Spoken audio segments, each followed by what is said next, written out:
안녕하세요, 세삐입니다. 지난 시간에 무엇을 공부해야 하는지, 공부 방법과 순서, 어떻게 공부해야 좋은지에 대해 알아봤는데요. 그런데 스스로가 무엇을 해야 하는지는 알아도 그림을 그렸을 때 어느 부분이 좋지 못한지 스스로 피드백하기 어려워 그림 공부를 지속하기 어려워하는 분들이 많아요.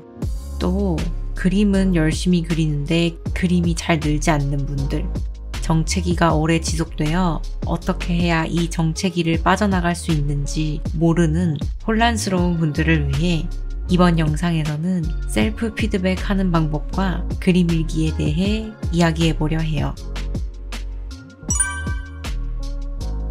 정체기가 오래 지속된 분들, 효율적으로 그림 실력이 늘고 싶은 분들은 그림 일기를 꼭 써보세요. 전 그림 일기를 쓰기 시작한 이후부터 실력이 정말 많이 늘었어요. 그림 일기는 말 그대로 그림에 대해 기록하는 일기예요. 각각의 그림마다 그림을 그리며 느낀 점, 그림을 완성하고 느낀 점, 완성한 그림을 보며 다음에 무엇을 공부하면 좋은지 등 그림에 대해 느낀 점과 생각을 기록해 나가는 일기예요. 그림 일기를 쓰면 얻을 수 있는 장점은 첫 번째, 그림을 그리며 떠오른 생각을 휘발되지 않도록 해줘요. 그림을 정신없이 그리다 보면 그림을 그리다 떠오른 생각들에 대해 무심코 지나가기 쉬워지는데 그림 일기에 기록을 해놓으면 생각이 휘발되지 않아서 좋아요. 두 번째, 다음 그림의 방향성에 대해 생각하기 좋아요. 기록을 읽어보며 다음 그림을 어떻게 해야 하는지에 대해 방향성이 잘 잡혀요. 너무 어려운 공부를 했으니까 다음엔 더 쉬운 걸 해봐야지. 이번 공부는 할 만했어. 다음엔 더 어려운 걸 시도해봐야지. 이번 그림은 전체적인 분위기가 마음에 안 들어. 내가 내고 싶었던 분위기를 잘 표현한 작가님 그림을 찾아보고 분석해봐야지. 이런 식으로 다음 그림에서 시도할 것들에 대해 자연스럽게 생각할 수 있게 돼요. 세 번째, 다음 그림을 그릴 때 그림 일기를 보며 좀 더 신경 써서 그리기 좋아요. 그림을 그릴 때 맨날 똑같은 걸 실수하고 틀리는 경우 그림 일기에 늘 하는 실수를 기록해 놓으면 아무래도 글씨는 저절로 읽히니까 신경이 조금 더 쓰이면서 자잘한 실수도 줄어들 거예요.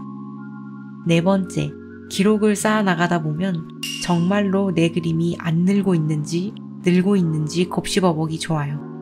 생각 외로 많은 분들이 당장의 어제와 오늘의 그림만 생각하고 3개월 전의 그림, 반년 전의 그림에 비해 실력이 늘었는데도 그림이 잘 안 는다고 생각하는 경우가 많아요. 그림 실력이 늘었는지 안 늘었는지 판단할 근거가 없기 때문에 지금 당장 그림이 너무 어렵고 막히면 안 늘었다고 쉽게 착각하게 돼요. 일기를 꾸준히 써서 기록이 있다면 이러한 나쁜 생각을 하지 않을 수 있죠. 이렇게 장점이 많은 그림 일기를 좀 더 효율적으로 잘 쓰는 방법에 대해 제 그림 일기를 예시로 함께 보며 알려드릴게요.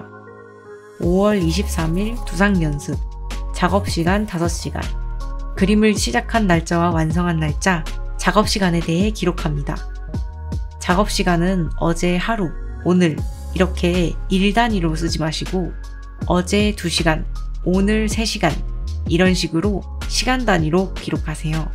기록을 시간 단위로 하면 어제 하루 종일 그림을 그렸는데 그림 진도가 너무 느린 것 같아 라는 착각을 덜어내주고 정말로 내가 몇 시간 그렸는지 객관적으로 알려줘서 좋아요. 이번 그림의 목표를 작성합니다.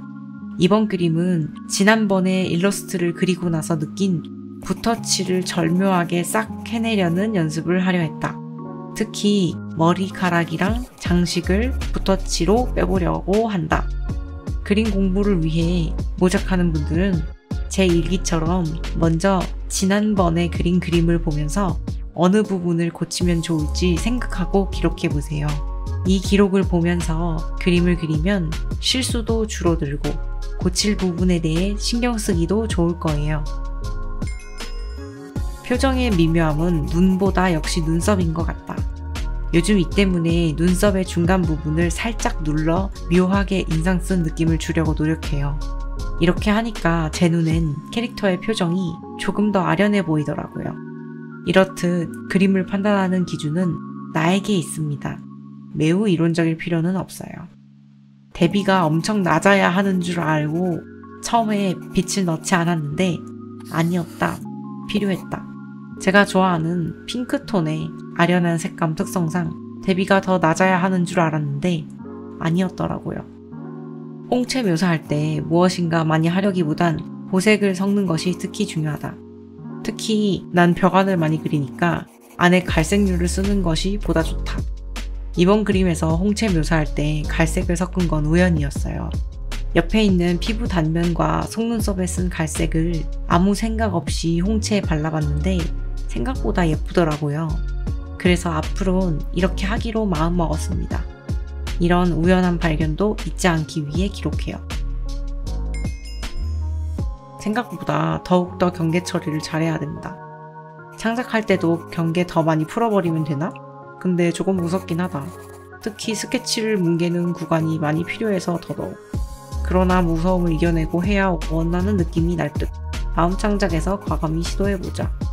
해보니까 어떤 생각과 느낌이 드는지 솔직히 기록하세요. 무섭다, 어렵다 등등도 좋습니다. 이러한 기록을 써내려가며 다음에 어떻게 해야 되는지에 대해 함께 써요. 다음 그림을 위한 기록. 경계 처리를 더욱 과감하게. 스케치 뭉개가며 해보자. 홍채 보색으로 써보자. 머릿결 브러쉬 새로 만들자. 표정 변화는 눈썹에서 나온다. 홍채 하이라이트는 색상 닫지로. 얘기가 너무 길어져 다음에 무엇을 해야 할지 잘 보이지 않을 때 마지막에 다음에 할 것을 요약 정리해 둡니다. 셀프 피드백은 전문가라서 잘하는 것이 아니에요. 논리적인 의견보다는 그때그때 느낀 점에 대해 적으세요. 두렵다, 어렵다 등 감정적인 말도 좋고 어떻게 해야 하지? 라는 의문형도 좋아요. 최대한 솔직하게 기록하세요. 정확한 진단이 아닌 이렇게 하면 좋지 않을까? 라는 내 의견을 작성해보세요. 내 그림에 대한 진단은 정확치 않아도 좋아요. 그냥 내가 보기에 대충 이런 식으로 해보면 될까? 라고 써보고 다음 그림에서 실험해보세요. 만약 그 어떠한 의견조차 내기 어려운 그림 초보라면 전문가에게 피드백을 신청해보세요. 실패를 두려워하지 마세요. 그림은 늘 성공하는 것이 아니에요. 성공하면 물론 기분은 좋고 실패하면 기분 나쁘죠. 스스로에게 매우 실망스럽기도 하고 내 그림을 보며 답답하고 우울하고 울고 싶어질 때도 많아요. 하지만 실패한 그림으로 일기를 정성 들였으면 얻는 것이 정말 많답니다. 실패를 해야 그 실패를 통해 배우고 다음 그림을 성공할 수 있게 돼요. 10년 넘게 그림 일을 하면서 느낀 건 제 아무리 대단한 천재라 하더라도 노력하는 범죄를 이기지 못한다는 사실입니다. 늘 꾸준한 사람이 가장 멋진 그림을 그려내더라고요. 우리 존재 모두 화이팅!